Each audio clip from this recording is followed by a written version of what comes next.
The rain hammered against our bedroom window that Tuesday night in October, each drop echoing the hollow ache in my chest. 3 weeks had passed since we lost the baby. Our baby and I was still drowning in grief, while Marcus seemed to float above it all untouched. I sat on the edge of our bed, clutching the ultrasound photo we'd never gotten to show anyone. The black and white image was worn from my fingers, tracing the tiny outline of what would have been our daughter.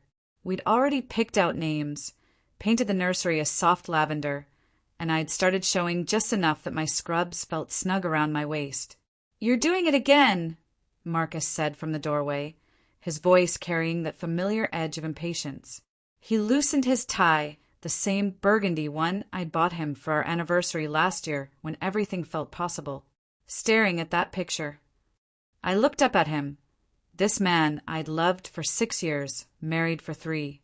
His sandy brown hair was perfectly styled despite the long day at his accounting firm, and his gray eyes held no trace of the devastation that had been consuming me since that terrible morning in Dr. Patterson's office. "Her name was going to be Lily," I whispered, my voice barely audible over the rain. Marcus exhaled sharply, running his hand through his hair. "We never officially named her. It was barely 12 weeks. The clinical way he spoke about our loss hit me like a physical blow. I clutched the photo tighter, feeling the paper crinkle under my grip. She was real to me. She was real, Marcus. "I know."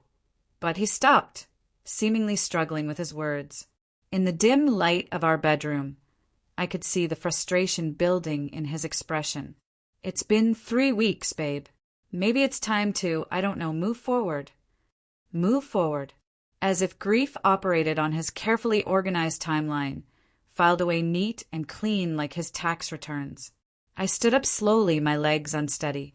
The grief counselor Dr. Patterson had recommended said everyone processes loss differently, but I'd never imagined the man I loved could be so cold about losing our child. "The doctor said it could take months to heal emotionally," I said, wrapping my arms around myself.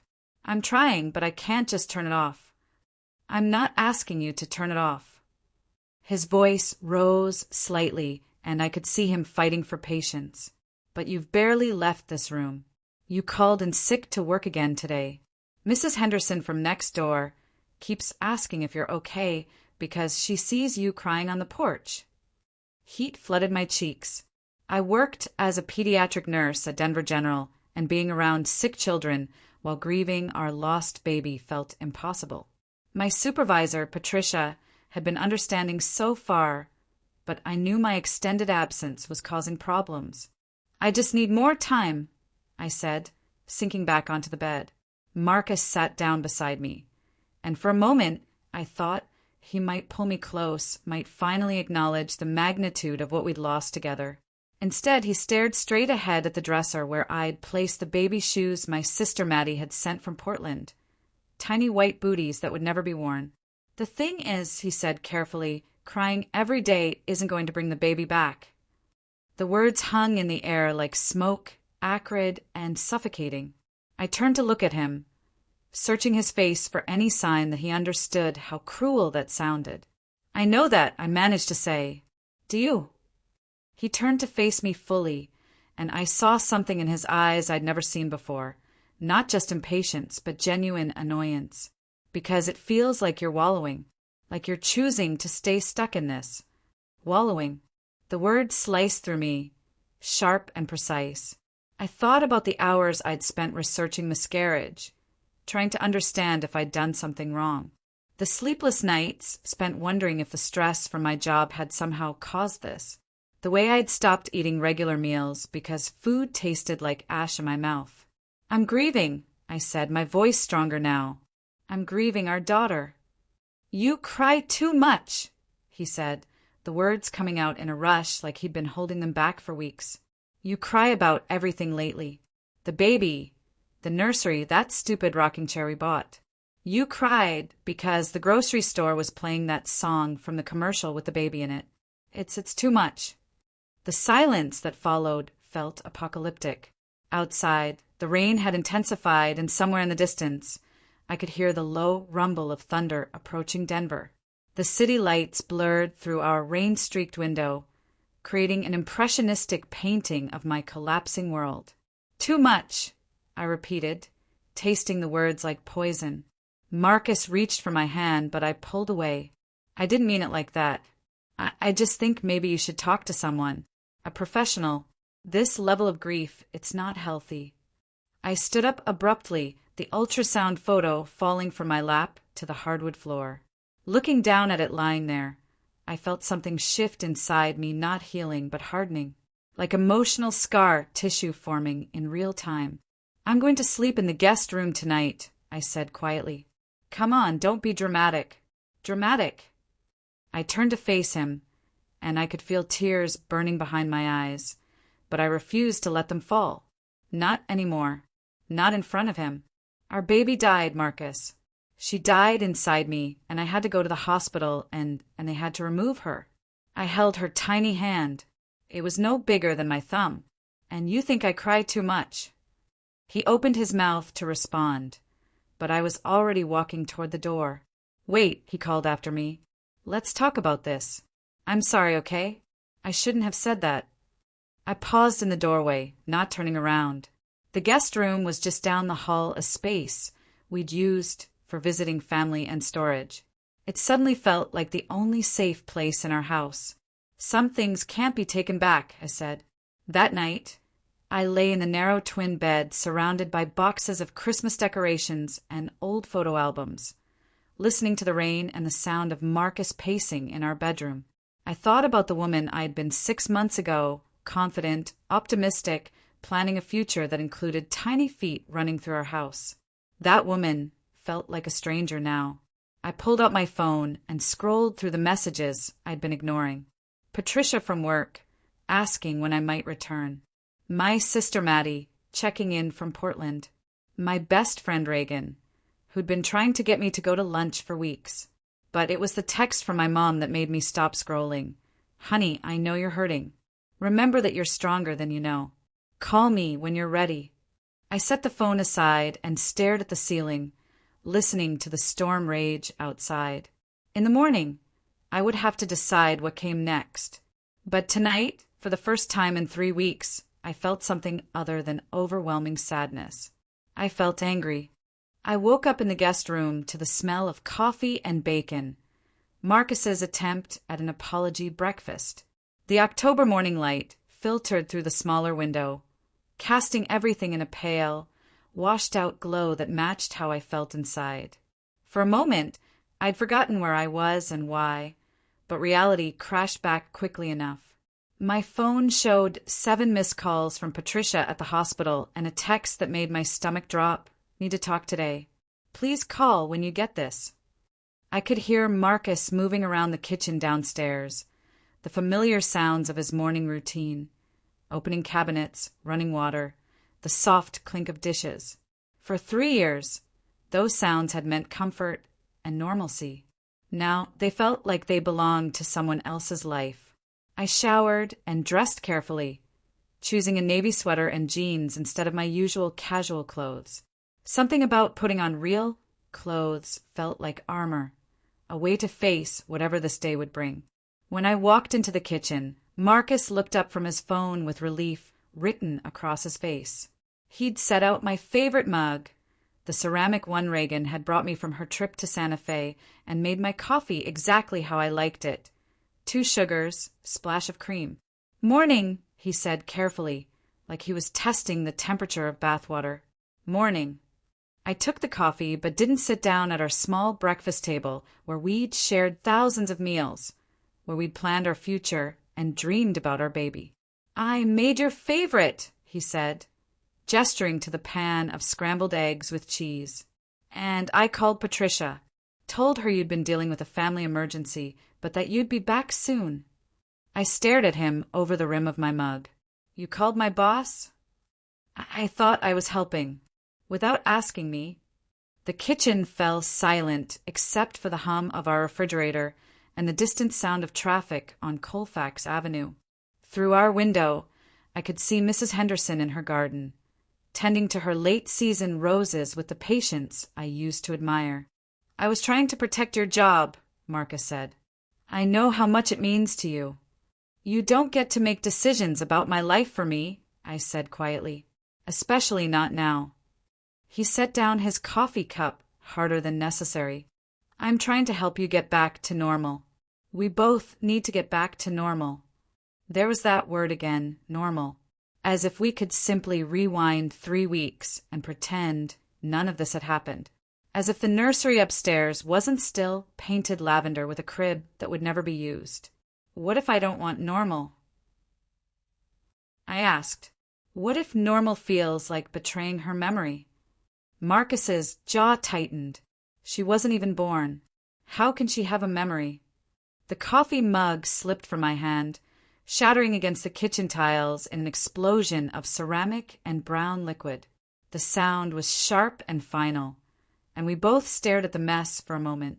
"I'll clean it up," I said, moving toward the paper towels. "Leave it," Marcus said. "I'll get it later. We need to talk about this." But I was already on my hands and knees, picking up the larger pieces of my favorite mug, the one Reagan had chosen because it reminded her of the color of desert sky. Now it was just sharp fragments cutting into my palms. "You're bleeding," Marcus said, reaching for my hands. "I'm fine." I pulled away, wrapping my fingers in paper towels. The cuts were small, but deep enough to sting. My phone buzzed on the counter, Patricia calling again. I looked at Marcus, then at the shattered mug, then at the blood seeping through the paper towels. "I have to go to work," I said. "Are you sure you're ready?" "I'm sure." The drive to Denver General took me through the city I'd lived in for 8 years, past the coffee shop where Marcus and I had our first date, past the park where we'd gotten engaged, past the maternity store where I'd bought exactly one outfit before everything changed. The familiar route felt different now, like I was seeing it all from the outside. Patricia was waiting for me in her office, her expression a mixture of concern and professional necessity. She'd been my supervisor for 4 years, and in that time, she'd become something like a mentor. Her own children were grown, but she had that maternal way of knowing when something was seriously wrong. "How are you holding up?" she asked as I sat down across from her desk. "I'm here," I said, which wasn't really an answer. "I got a call from your husband this morning. He mentioned a family emergency," but she leaned forward slightly. "I need to know what's really going on. You've used all your sick days, and I've been covering for you with administration, but they're starting to ask questions." I stared at the framed photo on her desk, her daughter's college graduation, a moment of pure joy frozen in time. "I had a miscarriage," I said, the words coming out clinical and detached. 3 weeks ago. I'm having trouble coping." Patricia's expression softened immediately. "Oh, honey, I'm so sorry. Why didn't you tell me? We have bereavement leave for situations like this." Marcus thought it was better to keep it private. She was quiet for a moment, studying my face. "What do you think?" The question caught me off guard. What did I think? For 3 weeks, I'd been drowning in Marcus's version of grief, quiet, private, controlled. The idea that I might have my own opinion about how to handle our loss felt revolutionary. "I think I need more time," I said. "But I also think I need to be around people who understand that losing a baby is," I searched for the words. "It's not something you just get over." Patricia nodded. "Most of the nurses here have been through something similar. Miscarriage, infertility, pregnancy loss, it's unfortunately common in our field. You don't have to go through this alone." When I finally drove home that evening, I felt something I hadn't experienced in weeks, a sense of purpose. Patricia had helped me file for bereavement leave and connected me with the hospital's support group for pregnancy loss. I had resources now, people who understood that grief wasn't linear or convenient. But the moment I walked into our house, that fragile sense of hope began to crumble. Marcus was in the living room, and he wasn't alone. His mother, Dorothy, sat on our couch with a cup of tea, her silver hair perfectly styled and her disapproving expression firmly in place. She'd driven down from Fort Collins without calling first, never a good sign. "There she is," Dorothy said, standing up with the kind of brittle smile she reserved for family gatherings and other obligations. "Marcus told me about your situation. I thought I'd come help get things back on track." I looked at Marcus, who had the decency to look embarrassed. "I thought you might want to talk to someone who's been through this," he said weakly. Dorothy had indeed been through pregnancy loss. She'd mentioned it exactly once in the 6 years I'd known her, and only to explain why Marcus was an only child. But she'd also made it clear that she viewed emotional displays as weaknesses and had never approved of what she called my sensitivity. "I brought some casseroles," she continued, as if grief could be cured with tuna noodle bake. "And I took the liberty of packing up that room upstairs.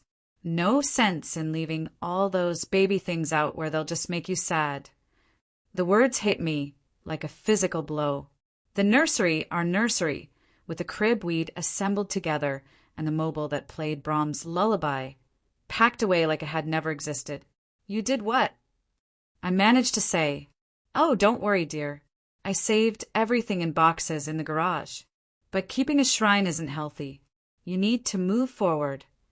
There was that phrase again, "move forward," as if my grief was an inconvenience that needed to be managed and contained. I walked upstairs without saying another word, my heart pounding as I approached what had been the nursery. The door was closed now, and when I opened it, I found an empty room with beige walls and vacuum lines in the carpet. Every trace of our daughter's future had been erased. The rocking chair where I'd planned to nurse her gone. The bookshelf full of children's stories we'd collected gone. The tiny dresser with drawers full of onesies and sleepers gone. Even the growth chart I'd hung on the wall, dreaming of marking her height year after year gone. I sank to the floor in the middle of the empty room, finally understanding what people meant when they said their heart was breaking. It wasn't metaphorical. I could feel something actually tearing apart in my chest.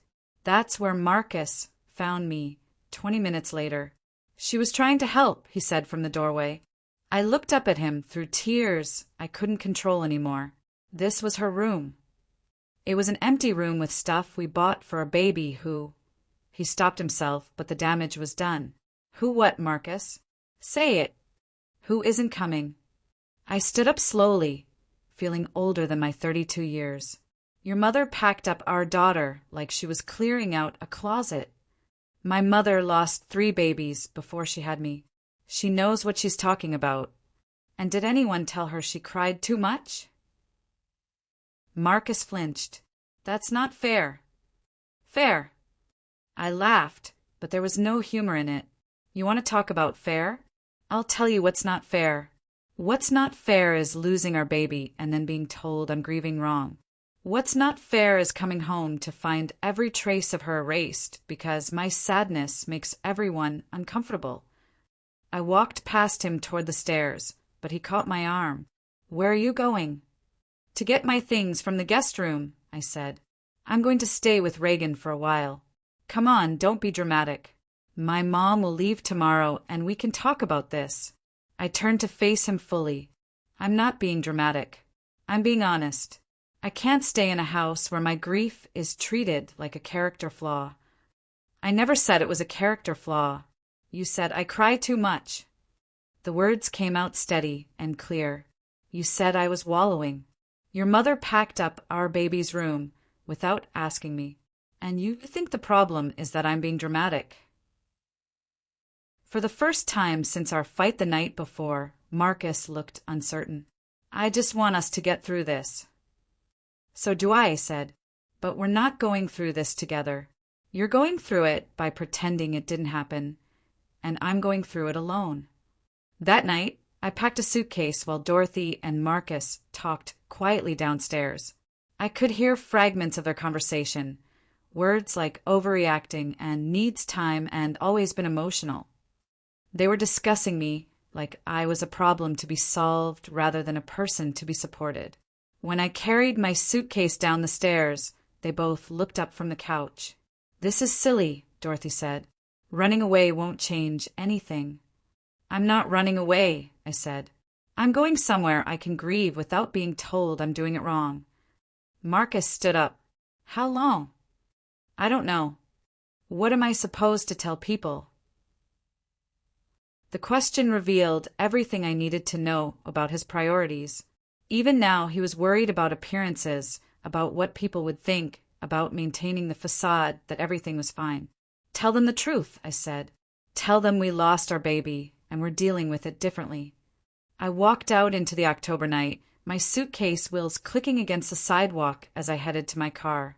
Behind me, I could hear Dorothy saying something about her generation, and making everything about drama. But I also heard something else, the sound of Marcus crying. It was the first time I'd heard him cry since we lost Lily, and for a moment I almost turned back. Almost went to him and tried to comfort him the way I'd wanted to be comforted. Instead, I got in my car and drove toward Reagan's apartment, toward the possibility that somewhere in this city, there were people who understood that love doesn't end when loss begins. Reagan's apartment in the Capitol Hill neighborhood smelled like vanilla candles and the kind of hope I'd forgotten existed. She met me at the door in her flannel pajamas, took one look at my tear-stained face and overstuffed suitcase, and pulled me into the kind of hug that makes you remember what safety feels like. I made tea, she said simply, which was Reagan's speak for, I love you and we'll figure this out.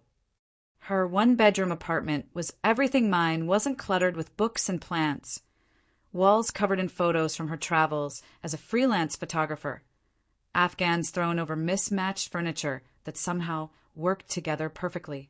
It felt alive in a way my house with Marcus had stopped feeling weeks ago.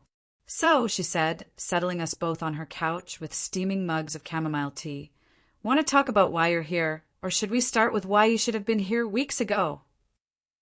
Reagan and I had been friends since college, bonded over late-night study sessions and a shared love of terrible reality TV. She was the person I called when I needed to laugh, when I needed advice, when I needed someone to tell me the truth even when it hurt. She was also the person who'd been gently suggesting for 3 weeks that Marcus wasn't handling my grief well. He said, I cry too much, I said, the words coming out in a rush. After we lost the baby, he said, I cry too much. Reagan set down her mug with enough force to make the coffee table shake. He said, what? I told her everything, the fight in the bedroom, sleeping in the guest room, Dorothy packing up the nursery, the way Marcus talked about our daughter like she'd never been real. Reagan listened without interrupting. Her photographers, I taking in every detail of my pain. Okay, she said when I finished. First question, do you want to go back to him? The question hung in the air like incense, heavy and significant. I'd been so focused on surviving each day that I hadn't allowed myself to think about the future, about what I actually wanted rather than what everyone else expected from me. I don't know, I said honestly. 3 days ago, I would have said yes without hesitation. We had plans, Ray, a whole life mapped out. But now he's shown you who he is when things get hard. I nodded, feeling something loosen in my chest. I keep thinking about how he looked at me when I was crying, like I was broken, like my grief was inconvenient.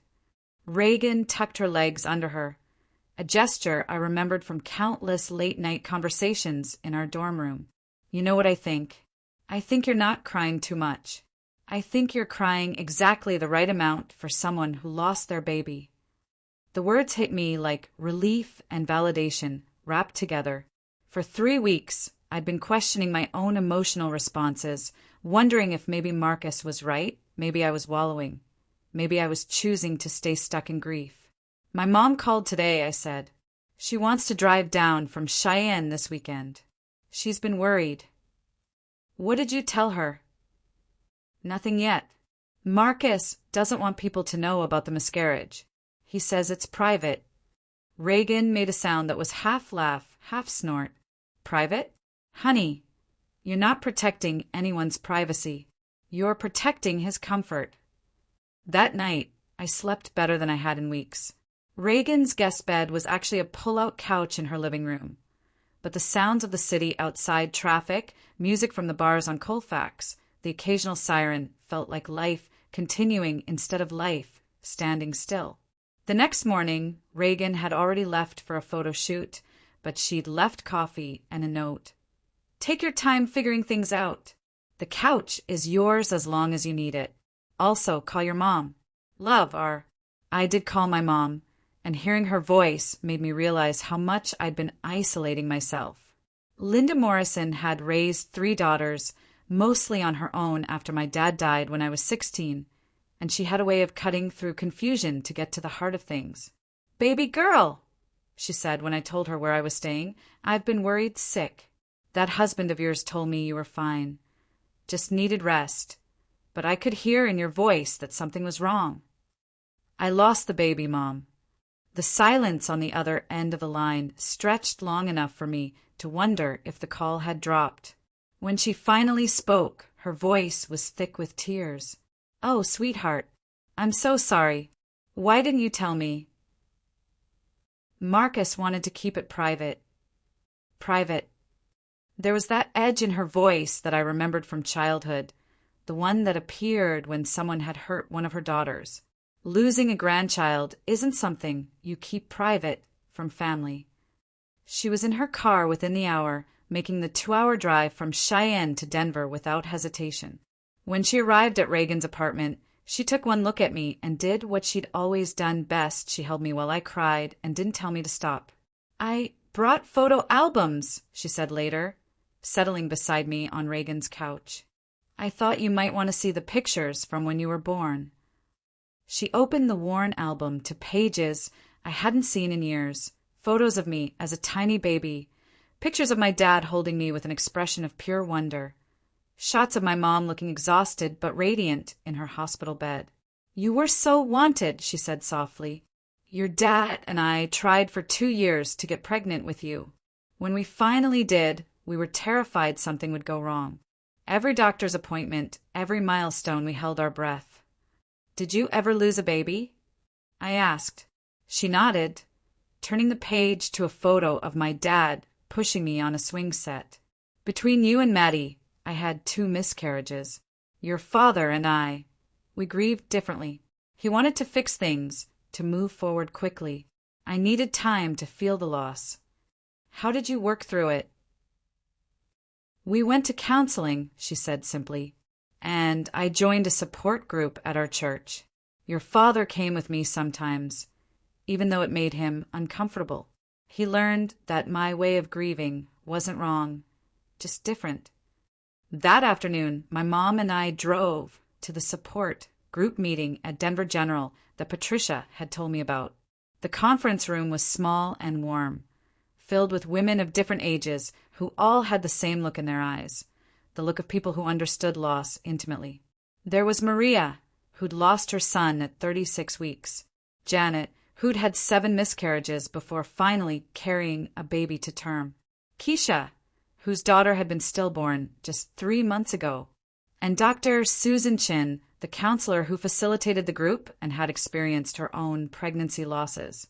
Grief is not a problem to be solved, Dr. Chin said during the session. It's a process to be experienced, and everyone's timeline is different. For the first time in 3 weeks, I felt like I was in a room full of people who spoke my language.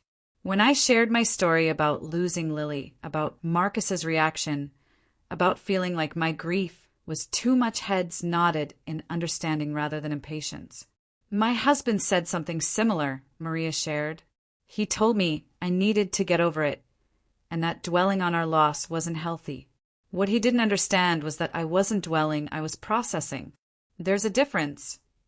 After the meeting, my mom and I sat in her car in the hospital parking lot, watching the sun set over the Front Range mountains. What are you going to do? She asked. I don't know yet, I said. But I know I can't go back to pretending everything is fine when it's not. And Marcus. I thought about my husband, probably sitting in our empty house, wondering when I was coming home to resume the life we'd built together. The life that had been interrupted by loss and his inability to sit with my pain. I think Marcus loves the idea of me, I said slowly. The version of me that doesn't cry too much, that bounces back quickly. That makes everything easy for him. But I don't know if he loves the real me, the one who's messy and sad and needs time to heal. My mom reached over and squeezed my hand. Then maybe it's time to find out. That evening, Reagan returned from her photo shoot to find my mom and me cooking dinner in her tiny kitchen. The three of us ate pasta and salad while I told Reagan about the support group and the conversations with my mom that had helped clarify things I'd been too afraid to examine. So what's the plan? Reagan asked, twirling spaghetti around her fork. I'm going to stay here for the rest of the week, I said. I need space to think without Marcus trying to manage my emotions or his mother packing up my grief like it's clutter. And then I'm going to have an honest conversation with my husband about what I need from him and what our marriage looks like going forward. My mom smiled, the first real smile I'd seen from her all day. That sounds like the daughter I raised. Later that night, after my mom had driven back to Cheyenne, I sat on Reagan's fire escape looking out over the Denver skyline. The city spread out below me, full of lights and life and people dealing with their own struggles and triumphs. My phone buzzed with a text from Marcus. When are you coming home? We need to talk. For 3 weeks, I'd felt like I was drowning in expectations, his mother's, maybe even my own. But sitting there in the October air, I realized I wasn't drowning anymore. I was floating, and for the first time since we lost Lily, I could see the shore. I typed back, we do need to talk. But not yet. I need a few more days to figure out what I want to say. His response came quickly. This is ridiculous. You're my wife. I stared at the message for a long time before responding. Yes, I am. And wives deserve husbands who can sit with their pain instead of trying to fix it or make it go away. I turned off my phone after that and went inside to help Reagan fold laundry, to drink tea and watch terrible reality TV. To exist in a space where my grief was acknowledged rather than managed. Tomorrow, I would start figuring out what came next. But tonight, I was exactly where I needed to be. The call came on Friday morning while I was having coffee with Reagan before her workday started. Marcus's name appeared on my phone screen, and for the first time in 4 days, I answered. Hi, I said, my voice steadier than I felt. Hi. He sounded tired, maybe even relieved that I'd picked up. Can we talk? In person? Yes, I said, but not at the house. Meet me at Washington Park in an hour. Washington Park had been our place once where we'd had picnics during our first summer together, where he'd proposed under the cottonwood trees, where we'd walked and talked about our dreams for the future. It felt appropriate for this conversation, this potential ending or beginning. I arrived first and chose a bench near the pond, watching the ducks paddle in lazy circles while Denver's skyline rose in the distance. The October air was crisp but not cold, and the morning light filtered through leaves just beginning to turn gold and red. Marcus appeared 10 minutes later, looking like he hadn't slept well. His usually perfect hair was disheveled, and he was wearing the old University of Colorado sweatshirt I'd bought him years ago, comfort clothes rather than his typical polished appearance. You look good, he said, sitting down beside me, but leaving space between us. I feel better, I said honestly. Clearer. We sat in silence for a moment, watching a family feed bread to the ducks despite the signs asking visitors not to. The children were laughing, their joy cutting through the serious weight of what Marcus and I needed to discuss. I've been thinking about what you said, Marcus began, about how we're grieving differently. And I talked to my mom about her miscarriages. Really talked, not just the abbreviated version she usually gives.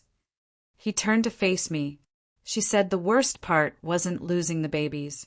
It was feeling like she had to grieve alone because my dad couldn't handle seeing her sad. I felt something shift in my chest, not forgiveness exactly, but recognition. What else did she say? That packing up the nursery was wrong. That she was trying to protect me from seeing you in pain, but she was really just making it worse.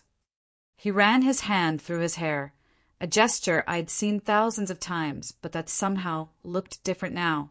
She also said I was acting like my father, and that wasn't a compliment. This was more emotional honesty than I'd heard from Marcus in years, let alone in the 3 weeks since our loss.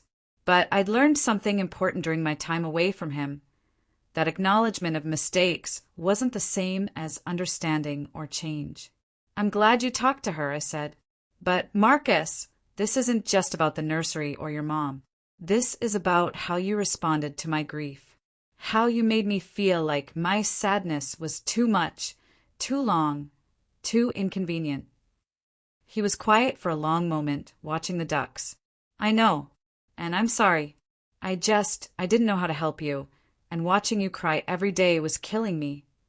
"So you decided the problem was my crying, not the fact that we lost our baby." "That's not," he stopped himself, seeming to really hear what I'd said. "Yeah, I guess that is what I did. Marcus, when I was crying, I wasn't asking you to fix anything. I was asking you to be sad with me. I was asking you to acknowledge that we'd lost something precious together." "I was sad," he said quietly. "I am sad. I don't show it the way you do. I know you were sad, but you made me feel like there was a right way and a wrong way to grieve, and that my way was wrong." A jogger passed by, her ponytail bouncing as she navigated around other park visitors. Life, continuing, indifferent to our marital crisis. I envied her simple forward motion. "I joined a support group," I said, "at the hospital. There are other women there who've lost babies, and you know what I learned? That grief doesn't have a timeline. That some people need weeks, some need months, some need years. And that's normal." Marcus nodded, but I could see him processing this information like a problem to be solved rather than a reality to be accepted. "I also learned," I continued, "that partners either grow closer through loss or they grow apart. There's not really a middle ground." "Which one are we?" he asked, though his voice suggested he already knew the answer. I watched the family with the bread finally walk away, the ducks settling back into their lazy circles. "I don't know yet. That depends on whether you can accept that I might cry about this for a long time. Whether you can sit with my sadness instead of trying to fix it or make it go away." "I can try," he said. "Trying isn't enough, Marcus. I need to know that you understand the difference between supporting me and managing me." He was quiet for several minutes, and I could see him struggling with something. Finally, he spoke. "The truth is, when you cry, I feel helpless, and I hate feeling helpless. At work, I can solve problems. I can make spreadsheets balance and find solutions and fix things. But I couldn't fix this, and I couldn't fix your pain, and that made me feel like I was failing as a husband." This was the most honest thing he'd said to me in months, maybe years. I felt a flicker of something that might have been hope. "But instead of telling me that," I said, "you decided the problem was my emotions." "Yes, and that was wrong." He turned to face me fully.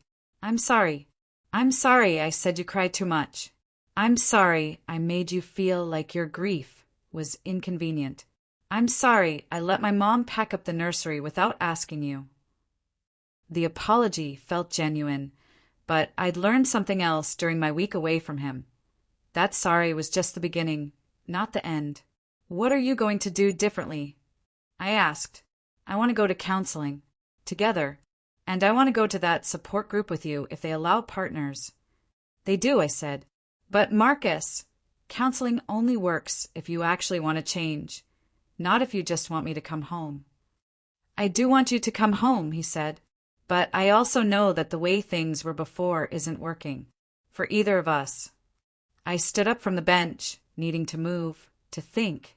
Marcus followed me as I walked toward the pond, where the morning sun was creating patterns of light on the water. "I've been staying with Reagan," I said, and for the first time in weeks, I felt like I could breathe. Like I could be sad without apologizing for it or hiding it or making it smaller to make everyone else comfortable. "I never wanted you to hide it." "Yes, you did." I turned to face him. "Maybe not consciously, but yes, you did. You wanted me to grieve quietly and quickly and out of sight so that you could pretend everything was normal. He opened his mouth to argue, then closed it. You're right. I can't come home to that, Marcus. I won't. Then what do you want? The question I'd been asking myself for days. What did I want from my marriage, from my life? From this man I'd loved for 6 years. I want a husband who can sit with me in the dark places instead of trying to drag me out of them before I'm ready. I want someone who understands that healing isn't the same as forgetting. And I want to feel like my emotions are welcome in my own home. Can I ask you something? Marcus said. I nodded. Do you still love me? The question hit me like cold water. A week ago, I would have said yes without hesitation. Now, the answer was more complicated. I love the man I married, I said slowly, but I'm not sure that man exists anymore. Or maybe he never existed, and I just never saw you clearly until now. Marcus's face crumpled, and for the second time since our loss, I saw him cry. Not the controlled, private tears he might shed alone, but the messy, desperate crying of someone who was finally understanding what he'd lost. I don't want to lose you too, he said. Then show me you can change. Not just promise it, show me. How? I thought about the week I'd spent with Reagan, the support group, the conversations with my mom, the space I'd needed to figure out who I was outside of his expectations. Start by going to counseling on your own. Figure out why you think emotions are problems to be solved instead of experiences to be shared. Learn how to sit with discomfort without trying to fix it. And us. I don't know yet. I need more time. How much time? The old Marcus would have asked that question with impatience, with the expectation of a timeline and a plan. But this Marcus asked it with something that sounded like genuine curiosity, maybe even acceptance. I don't know, I said. Maybe a few more weeks. Maybe longer. I need to figure out who I am after losing Lily, and I can't do that while managing your discomfort with my grief. We walked back toward the parking lot in silence, past joggers and dog walkers and people living their Friday morning lives. At my car, Marcus hesitated. Can I ask one more thing? Yes. Will you let me know how you're doing? I don't mean daily check-ins or pressure to come home. I want to know you're okay. I considered this. I can do that. And if you decide you want to try counseling together, will you tell me? Yes. He nodded, then did something unexpected. He pulled a small box from his jacket pocket. I went to the garage yesterday, he said. Got some of the things my mom packed up. Inside the box were the ultrasound photos, the tiny white booties for my sister, and a onesie that said Daddy's little girl that we'd bought the day we found out we were having a daughter. I thought you might want these, he said. For the first time since I'd left our house, I cried in front of Marcus. But this time he didn't tell me to stop or look uncomfortable or try to fix anything. He just stood there and let me cry, and when I was ready, he handed me tissues from his car. Thank you, I said, clutching the box against my chest. I love you, he said, and I'm going to figure out how to love you better. I got in my car and drove back to Reagan's apartment, where I found her at her kitchen table editing photos on her laptop. She looked up when I walked in, taking in my tear-stained face and the box in my hands. How did it go? She asked. I think he might actually get it now, I said, but I also think it might be too late. Too late for what? I sat down across from her, setting the box on the table. Too late for us to go back to who we were before. I'm not the same person I was before we lost Lily, and I don't want to be. I want to be someone who honors her memory by not pretending the loss didn't matter. And Marcus wants to fix our marriage the way he fixes everything else, with the right tools and the right timeline and the right amount of effort.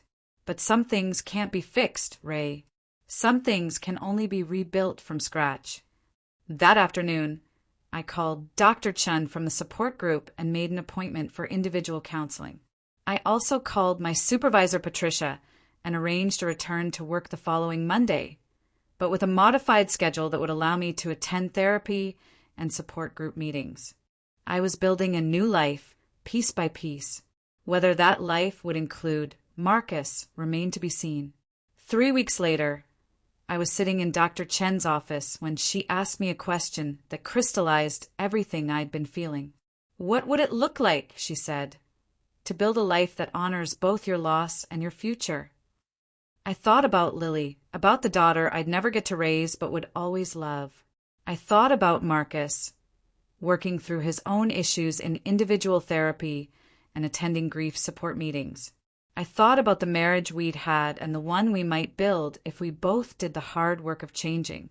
"I think," I said slowly, "it would look like choosing love without forgetting loss. It would look like being married to someone who can hold space for both my joy and my sorrow. It would look like creating new dreams while honoring the ones that didn't come true." "And do you think that's possible with Marcus?" "I don't know yet," I said, "but for the first time in months, I think it might be worth finding out." That evening, I called Marcus from Reagan's apartment. We'd been talking once a week since our conversation in the park, careful conversations about therapy and healing and the slow work of rebuilding trust. "Hi," he said, and I could hear something different in his voice. Softer maybe, more present. "Hi, how was group therapy today?" "Hard," he said honestly, "but good. I'm learning things about myself that I don't like very much." "Like what?" "Like how I use productivity and problem solving to avoid feeling things. Like how I made your grief about my discomfort instead of your loss." 6 months ago, Marcus would never have said those words. The fact that he could say them now felt significant. "I've been thinking," I said, "about coming home." "Yeah. Not to go back to how things were, but to see if we can build something new together." "I'd like that," he said, "but only if you're ready. Only if you want to." "I think I am, but I have conditions." "Okay. We keep going to counseling, separately and together. We join a couples support group for pregnancy loss. And if I need to cry about Lily for the next year or the next 10 years, you don't get to tell me it's too much." "Done," he said without hesitation. "Anything else?" We set up the nursery again. Not exactly the same, but something that honors her memory. "I need to know that she mattered to you too." There was a long pause and I held my breath. "She did matter," he said finally, his voice thick with emotion. "She matters. And yes, we'll set up the nursery. We'll make it beautiful." 2 days later, I moved back into our house. Not the same woman who had left. Not returning to the same marriage I'd fled. But coming home to the possibility of something better. Something built on the foundation of loss and held together by the difficult work of truly seeing each other. The guest room remained my space for a while longer. Not as an escape, but as a reminder that I was choosing to be there, choosing to rebuild, choosing love without forgetting the lessons that loss had taught me. And sometimes late at night, Marcus and I would sit together in what had once been Lily's nursery, now transformed into a reading room with a small memorial shelf where we kept her ultrasound photos and the blanket my mother had knitted for her. We would talk about her, about the daughter we'd lost, and the parents we'd never get to be to her. In those moments, when grief and love existed side by side without contradiction, I knew we were finally learning how to honor both our loss and our future. It wasn't the life we'd planned, but it was real and it was ours and it was enough.